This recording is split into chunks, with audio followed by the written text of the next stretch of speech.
ವೀಕ್ಷಕರೆಲ್ಲರಿಗೂ ದೈನಿಕ ರಾಶಿ ಫಲ ವಿಶೇಷ ಕಾರ್ಯಕ್ರಮಕ್ಕೆ ಸ್ವಾಗತ. ಇವತ್ತಿನ ಈ ವಿಡಿಯೋದಲ್ಲಿ ನಾವು ವರ್ಷ 2024 ಡಿಸೆಂಬರ್ ತಿಂಗಳಿನ 29ನೇ ತಾರೀಕಿನ ದಿನ ಮಕರ ರಾಶಿಯ ಫಲಗಳನ್ನು ತಿಳಿದುಕೊಳ್ಳಲಿದ್ದು, ಈ ದಿನ ಮಕರ ರಾಶಿಯ ಜಾತಕದವರ ಪಾಲಿಗೆ ಹೇಗೆ ಸಾಬೀತಾಗಲಿವೆ, ಈ ದಿನ ಗ್ರಹ ನಕ್ಷತ್ರಗಳ ಸ್ಥಿತಿಗತಿಗಳೇನು ಮತ್ತು ಇಲ್ಲಿ ಉಂಟಾಗಲಿರುವ ಯೋಗಗಳ್ಯಾವುವು, ಈ ಯೋಗಗಳ ಪ್ರಭಾವ ನಿಮ್ಮ ಮೇಲೆ ಹೇಗೆ ಕಾಣಿಸಿಕೊಳ್ಳಲಿದೆ, ಜತೆಗೆ ಈ ದಿನಗಳಂದು ನೀವು ಹೊಂದಿರಬೇಕಾದ ಎಚ್ಚರಿಕೆ ಏನು ಅನ್ನೋದೆಲ್ಲವನ್ನ ವಿಸ್ತಾರ ರೂಪದಲ್ಲಿ ಇಲ್ಲಿ ತಿಳಿದುಕೊಳ್ಳೋಣ.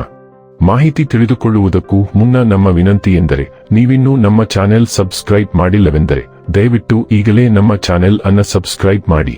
ಹಾಗೆ ನಿರಂತರ ವಿಡಿಯೋ ಅಪ್ಡೇಟ್ಸ್ಗಳಿಗಾಗಿ ಪಕ್ಕದ ಬೆಲ್ ಐಕಾನ್ ಕ್ಲಿಕ್ ಮಾಡಿ. ವಂಶ ಪಾರಂಪರ್ಯ ಜ್ಯೋತಿಷ್ಯರು ನಂಬರ್ 1 ವಶೀಕರಣ ಸ್ಪೆಷಲಿಸ್ಟ್. ವೃತ್ತಿ, ಉದ್ಯೋಗ, ಮದುವೆ, ಹಣಕಾಸಿನ ಸಮಸ್ಯೆ, ವ್ಯಾಪಾರ, ಆರೋಗ್ಯ ಸಮಸ್ಯೆಗಳಿಗೆ ಫೋನಿನ ಮೂಲಕ ಪರಿಹಾರ.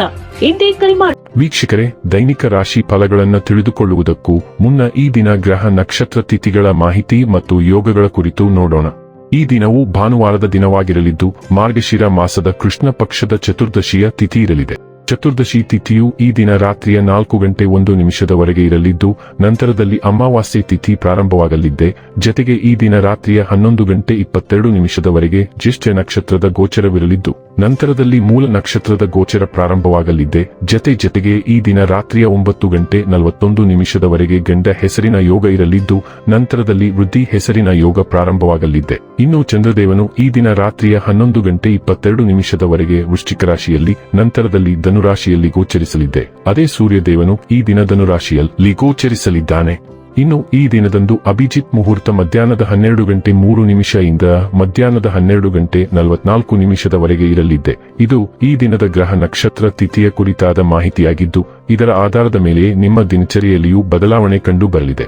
ಇನ್ನು ಈಗ ಈ ದಿನದ ಮಕರ ರಾಶಿಯ ಫಲಗಳ ಕುರಿತು ನೋಡುವುದಾದರೆ, ಸೃಜನಶೀಲ ಕೆಲಸ ನಿಮ್ಮನ್ನು ಶಾಂತವಾಗಿರಿಸುತ್ತವೆ. ಇಂದು ನೀವು ಭೂಮಿ, ವಸತಿ ಅಥವಾ ಸಾಂಸ್ಕೃತಿಕ ಯೋಜನೆಗಳಿಗೆ ಸಂಬಂಧಿಸಿದ ಸಮಸ್ಯೆಗಳಿಗೆ ಗಮನ ನೀಡಬೇಕು. ಒಂದು ವೈವಾಹಿಕ ಸಂಬಂಧವನ್ನು ಹೊಂದಲು ಒಳ್ಳೆಯ ಸಮಯ. ಇಂದು ನಿಮ್ಮ ಅಚ್ಚುಮೆಚ್ಚಿನವರನ್ನು ಕ್ಷಮಿಸಲು ಮರೆಯಬೇಡಿ. ಇವತ್ತು ನಿಮಗೆ ಹೇಗೆನಿಸುತ್ತಿದೆ ಎಂದು ಇತರರಿಗೆ ತಿಳಿಸುವ ಉತ್ಸಾಹವನ್ನು ನಿಯಂತ್ರಿಸಿ. ನೀವು ಅಥವಾ ನಿಮ್ಮ ಸಂಗಾತಿಗೆ ಇಂದು ಹಾಸಿಗೆಯಲ್ಲಿ ಗಾಯವಾಗಬಹುದಾಗಿದೆ, ಆದ್ದರಿಂದ ಸೌಮ್ಯವಾಗಿ ವರ್ತಿಸಿ. ಇಂದು ರಜಾದಿನಗಳಲ್ಲಿ ಮಲ್ಟಿಪ್ಲೆಕ್ಸ್ಗೆ ಹೋಗಿ ಉತ್ತಮ ಚಲನಚಿತ್ರ ನೋಡುವುದಕ್ಕಿಂತ ಬೇರೆ ಏನೂ ಉತ್ತಮವಾಗಿರುತ್ತದೆ. ಇದು ನಿಮಗೆ ಉತ್ತಮ ದಿನವಾಗಿದೆ. ನೀವು ಪ್ರಸ್ತುತ ಸಿಲುಕಿರುವ ಕರುಣಾಜನಕ ಪರಿಸ್ಥಿತಿಯಿಂದ ನಿಮ್ಮನ್ನು ಹೊರತರಲು ಸಾಕಷ್ಟು ಜನರು ಕೈಗಳನ್ನು ನೀಡುತ್ತಿದ್ದಾರೆ. ಬೇರೆಯವರ ತಪ್ಪಿನಿಂದ ನೀವು ಅಲ್ಲಿಗೆ ಬಂದಿದ್ದೀರಿ. ಮುಂದಿನ ಬಾರಿ ಅಂತಹ ಅಪಾಯಕಾರಿ ಜನರನ್ನು ತಪ್ಪಿಸಿ. ಈಗ ನೀವು ಹಿಂದೆಂದಿಗಿಂತಲೂ ನಿಮ್ಮ ವಿಜಯವನ್ನು ಆಚರಿಸಬೇಕು. ಆರೋಗ್ಯ ಮತ್ತು ಸ್ವಾಸ್ಥ್ಯ ಬಗ್ಗೆ ತಿಳಿದುಕೊಳ್ಳೋಣ. ಆರೋಗ್ಯವು ಇಂದು ಸಾಕಷ್ಟು ಸ್ಥಿರವಾಗಿರುತ್ತದೆ ಮತ್ತು ಕಳೆದ ಕೆಲವು ದಿನಗಳಿಂದ ನೀವು ಅನುಭವಿಸುತ್ತಿದ್ದ ಸಣ್ಣ ಸಮಸ್ಯೆಗಳು ದೂರವಾಗುತ್ತವೆ. ಆದಾಗ್ಯೂ ಇಂದು ಬೆಳೆಯಬಹುದಾದ ಸಣ್ಣ ಕಾಯಿಲೆಗಳ ವಿರುದ್ಧ ಎಚ್ಚರಿಕೆ ವಹಿಸುವುದು ಅವಶ್ಯಕ. ನೀವು ಅವುಗಳನ್ನು ನಿರ್ಲಕ್ಷಿಸಿದರೆ ಅವರು ಗಂಭೀರ ಪ್ರಮಾಣದಲ್ಲಿ ಬೆಳೆಯಬಹುದು. ಮತ್ತೊಂದೆಡೆ ಸಮಯೋಚಿತ ಹಸ್ತಕ್ಷೇಪವು ಈ ಸಣ್ಣ ಸಮಸ್ಯೆಗಳನ್ನು ಸುಲಭವಾಗಿ ನಿಭಾಯಿಸುತ್ತದೆ. ಡೈಲಿ ಲವ್ ಮತ್ತು ರಿಲೇಶನ್ಶಿಪ್ ಬಗ್ಗೆ ತಿಳಿದುಕೊಳ್ಳೋಣ. ಈ ಸಮಯದಲ್ಲಿ ನೀವು ಹೆಚ್ಚಾಗಿ ವಿಷಯಲೋಲುಪತೆಯ ಸಂತೋಷಗಳಲ್ಲಿ ಪಾಲ್ಗೊಳ್ಳಬಹುದು. ಯಾರೋ ಭಯಂಕರ ಮತ್ತು ಆತ್ಮೀಯರಾಗಿದ್ದಾರೆ ಮತ್ತು ನೀವು ಅವನನ್ನು ವಿರೋಧಿಸಲು ಸಾಧ್ಯವಿಲ್ಲ. ಆದರೆ ಜಾಗರೂಕರಾಗಿರಿ, ನಿಷೇಧಿತ ಹಣ್ಣುಗಳು ಜೀರ್ಣಿಸಿಕೊಳ್ಳಲು ಕಷ್ಟ. ನಿಮ್ಮ ಈ ಮೋಜಿನ ಮತ್ತು ಉಲ್ಲಾಸ ತುಂಬಿದ ಸಾಹಸದಿಂದ ನೀವು ಯಾವುದೇ ಪರಿಣಾಮಗಳನ್ನು ಎದುರಿಸಬೇಕಾಗಿಲ್ಲ ಎಂದು ಖಚಿತಪಡಿಸಿಕೊಳ್ಳಿ. ವೃತ್ತಿ ಮತ್ತು ಹಣ ಬಗ್ಗೆ ತಿಳಿದುಕೊಳ್ಳೋಣ.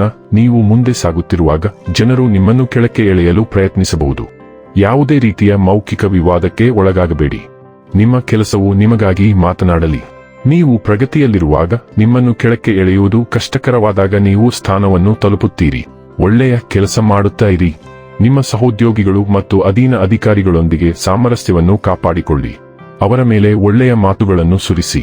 ಇನ್ನು ಕೊನೆಯದಾಗಿ ಈ ದಿನ ಮಾಡಿಕೊಳ್ಳಬೇಕಾದ ಉಪಾಯಗಳ ಕುರಿತು ನೋಡುವುದಾದರೆ, ಪ್ರೀತಿಯ ಜೀವನದಲ್ಲಿ ಆನಂದವನ್ನು ಕಾಪಾಡಿಕೊಳ್ಳಲು ಸಂತರು ಮತ್ತು ಋಷಿಮುನಿಗಳನ್ನು ಗೌರವಿಸಿ ಮತ್ತು ಸಂತೋಷಪಡಿಸಿ. ವೀಕ್ಷಕರೇ, ಇದಾಗಿತ್ತು ಮಕರ ರಾಶಿಯ ಜಾತಕದವರ ದೈನಿಕ ರಾಶಿ ಫಲದ ಮಾಹಿತಿ ಇಷ್ಟವಾದರೆ ವಿಡಿಯೋವನ್ನು ಲೈಕ್ ಮತ್ತು ಶೇರ್ ಮಾಡಿ. ಹಾಗೆ ಚಾನೆಲ್ ಸಬ್ಸ್ಕ್ರೈಬ್ ಮಾಡುವುದರ ಜೊತೆಗೆ ನಿರಂತರ ವಿಡಿಯೋ ಅಪ್ಡೇಟ್ಸ್ಗಳಿಗಾಗಿ ಪಕ್ಕದ ಬೆಲ್ ಐಕಾನ್ ಕ್ಲಿಕ್ ಮಾಡಿ.